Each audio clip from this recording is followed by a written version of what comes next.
Hello everyone, I'm the Whisky Enthusiast. Welcome back to my channel. Today we're doing episode 2 of distilleries I visited. First one was the English Whisky Distillery.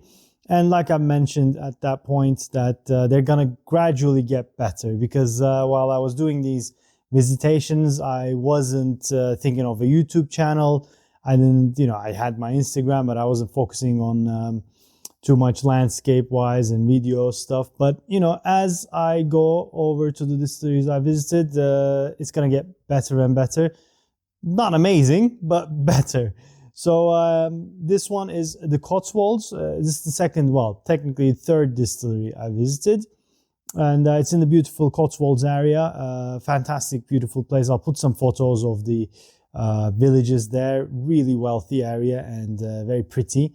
And the owner of Cotswolds, Daniel Zor, used to be a hedge fund manager, I think, and he was living in London, found Cotswolds, fell in love with the place, and realized like they have barley, they have fields there, but no one's making whiskey. So he bought the place up, crowdfunding.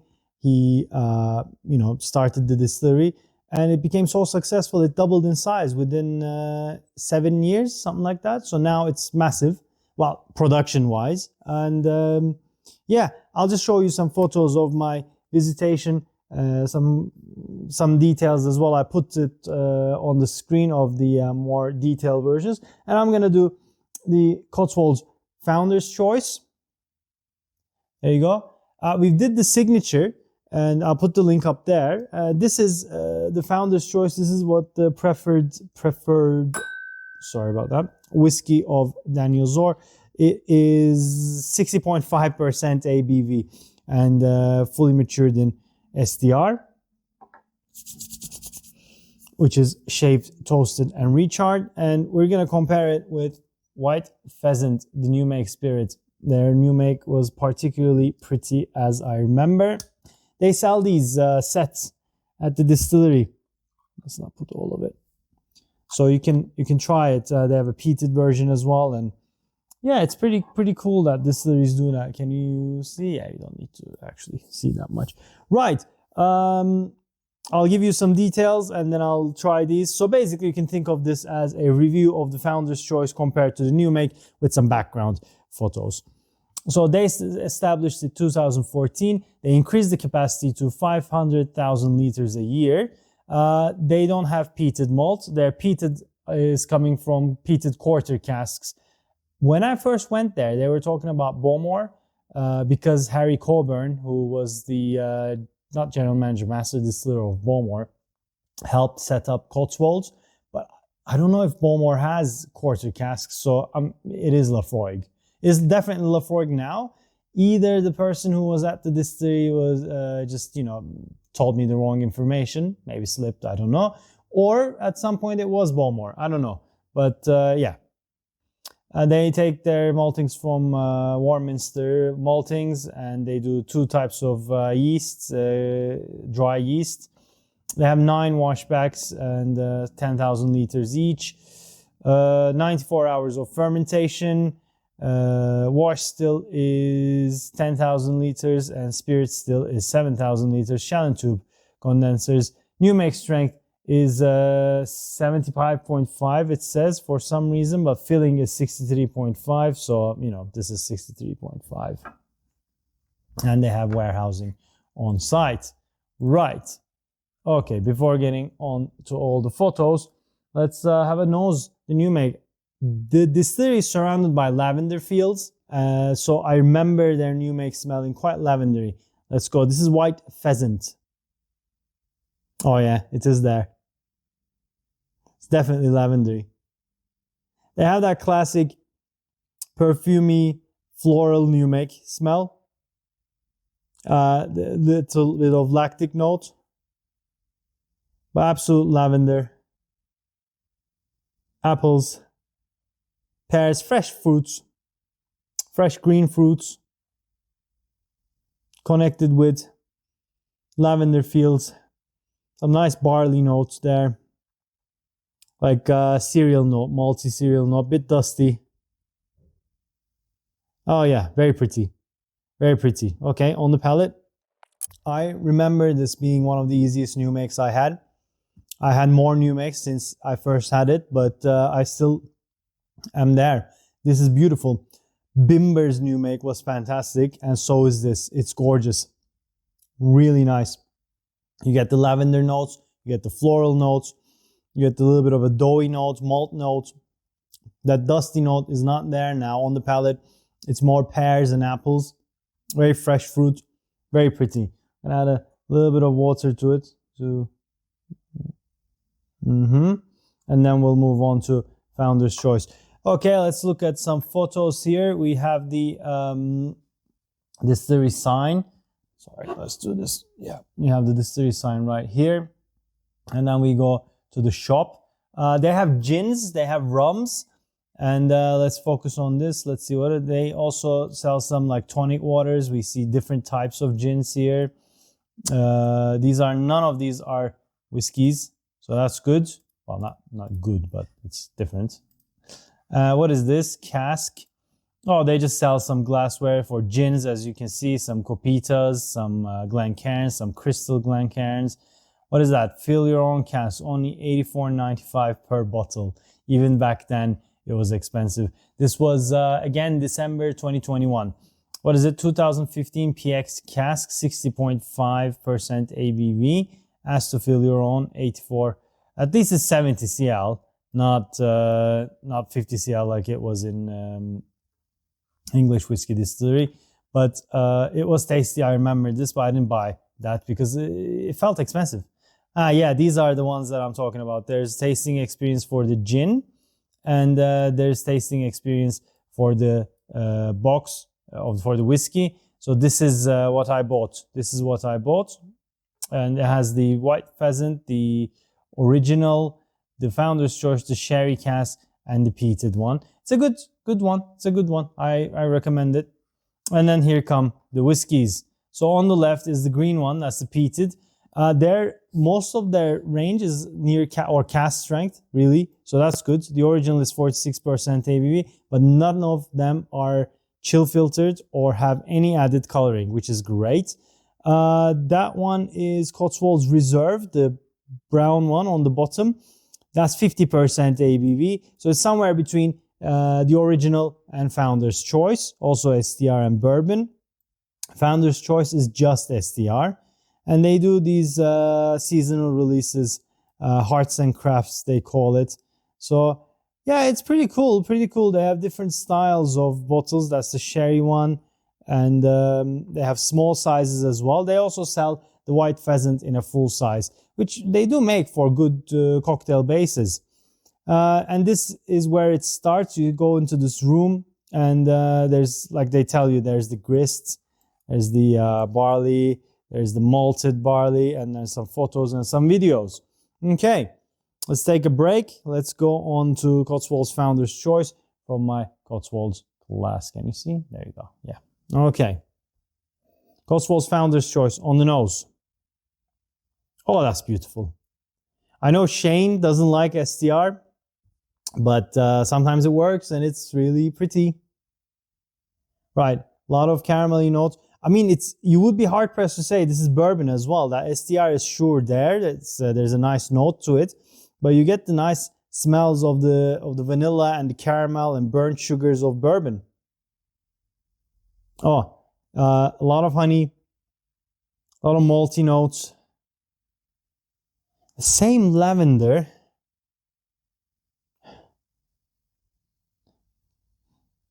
No, you would be hard-pressed to say STR is so active that maybe I should have done this. Well, actually, they don't have... well, they do have a bourbon cask, but I don't have that bourbon cask. Maybe I should have done with that. But beautiful on the nose. Yeah, a bit bitey. It's 60 points. What did we say? 60.5% ABV, but really sweet. But if you like the original, you'll love this one. It's a bit more amplified, basically similar notes. A lot of vanilla, a lot of honey, a lot of caramel. A little bit of a dusty note on this one as well that I had on the new make, so that's good. Some toasted bread, some butter, It needs opening up. It needs opening up. It's not. It's a bit of a shy nose. It's a bit of a shy nose. On the palate without water, and on the rest of the video I'll do the with water. Okay, on the palate, non-chill filtration is there. It's fantastic. Mouth coating, really sweet. Those honey, caramel notes are there. A lot of vanilla, a lot of stone fruits kick in now. I get that with SDR. I don't get any concept of the new make. There's no lavender. I don't get that, unfortunately. It's the high ABV, and the active casks of the SDR would block that. But a beautiful honeyed, sweet, caramelly, stone fruity, jammy, robust. It's very dry, but the finish is long, sweet, with roasted nuts, probably honey roasted walnut. Okay, I'll add a little bit more water on this one. Not a little bit more, a little bit. Then continue with the photos. Again, like the grist and the way they do it. Took some photos. These are just some props of old style distilling. Had nothing to do with, what are they? Some Valencian mallets and basically distilling parts. Yes, this is their hybrid still. They make gin and rum on this one. They used to make gin and rum on this one. Now they use their old stills, which you'll see just now, to make rum, and their new stills to make their whiskey. But we won't be able to taste the whiskey that's made in the new amplified bigger stills till 2016. So these are the gin and rum. This is the hybrid still. It's like continuous and copper pot still combined. There we go. Those are the mills. Yeah, it's their old. I don't know if it's an old one. No, I think it's a new one. There you go. That's how the where the grist. No, not the grist, but the spent barley comes out from, and they feed it to the cows. And those are the stills up there. Unfortunately, we couldn't go up. They were in production, so these stills are no longer making Cotswolds whiskey. They are making Cotswolds rum. They're making Cotswolds rum, and they're making high ester Cotswolds rum. So it should be fine. So this is the outside of the area. This stone color is very similar to every household in Cotswolds. Like Cotswolds is kind of yellow, which makes it really pretty. Yeah, this is the distillery. It's not a big place. It's not a big place. And yeah, that's their. They built the new distillery just right of there, just in front of that lorry. Yeah, you see some casks are there. I'm assuming they are empty. They're going to be filled soon. So this is another cask. And this is the warehouse. They have their own spot. This is, there you go. That's the white pheasant. Speaking of, let's see where it came. Some water added.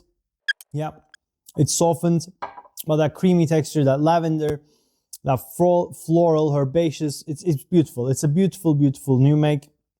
Let's see what the Founder's Choice have done. Yes, the nose definitely opened up. Get a bit more dusty notes. The caramel really amplified. Honey got dark honey now, like forest honey, thyme honey. Roasted nuts come up a bit. Now I get some spices, some ginger, some cinnamon, but ginger more. Okay, on the palate. Yeah. Palate I'll open up much more as well. Now the ginger note is dominating alongside that. So it's basically ginger honey. Some roasted nuts coming up more. The toasted bread note is there now. You got a bit more oak spice. Yeah, the honey is dark honey, ginger honey. There's a bit more forest herbs, thyme, maybe some rosemary.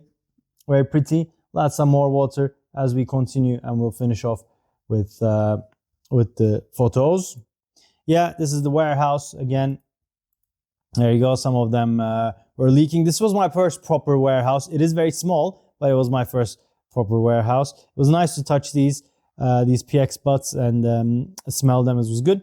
This is their first filled cask. See, what does it say? Number 1. I think they did some. Yeah, they did some bottlings out of this cask, and they did it in the auction 1 of 1 or something. They took fetch some pretty price. Yeah, some photo opportunities. Instagram was just starting, I think.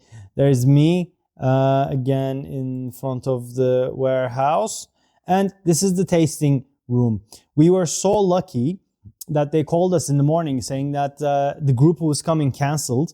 So would we want to cancel and go with the group in the afternoon? We said, no, let's do this. Let's do this. So it was just me and my wife. So we could ask every questions we can. And we sat at the bar alone and we tried everything. This is a nice place. Yeah. There you go. This was the list. And I tried all of it. So signature was good. Reserve is that 50% ABV1. Founder's Choice, STR. Peated. Then sherry cask. Then bourbon cask. At that point, I didn't really like the bourbon cask. And I didn't like the Hearts and Crafts one. For some reason. What is the Hearts and Crafts one? Pinot de Charentes single cask. Maybe if I went now, my choices would have been different. But I was just really getting into tasting my whiskey properly. So the new make opened up again, but continues that fresh floral lavender note. Yeah, it's a beautiful new make. Honestly, it's one of the best new makes I had. So let's see what Founder's Choice done.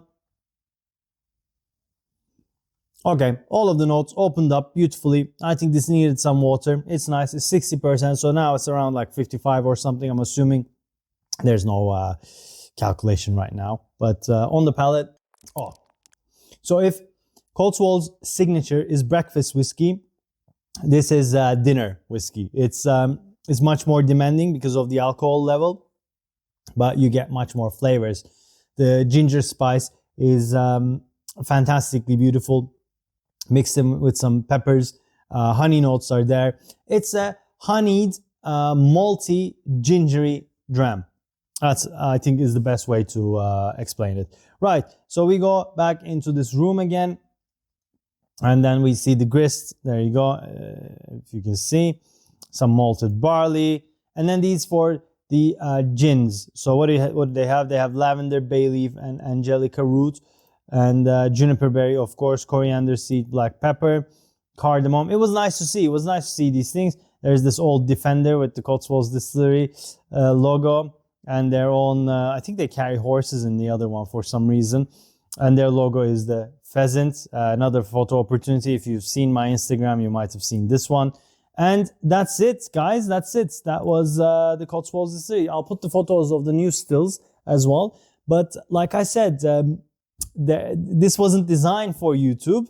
But it's nice, I think, for you to see some parts of the distillery and have a review of the Cotswolds Founder's Choice with some new make.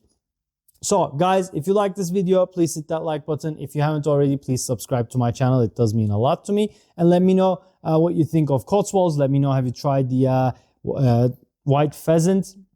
Have you tried the Founder's Choice? Any Cotswolds, please let me know. And have you been to the distillery? Yeah, let me know, because I think it's a beautiful place. You can really feel the passion behind the people. I like behind the project. I really enjoyed it, that aspect of it. So yeah, and if you want to buy me a dram, you can always join my channel. If not, liking, sharing, and subscribing is more than enough. Thank you very much, guys, and I shall see you on the next one. Cheers.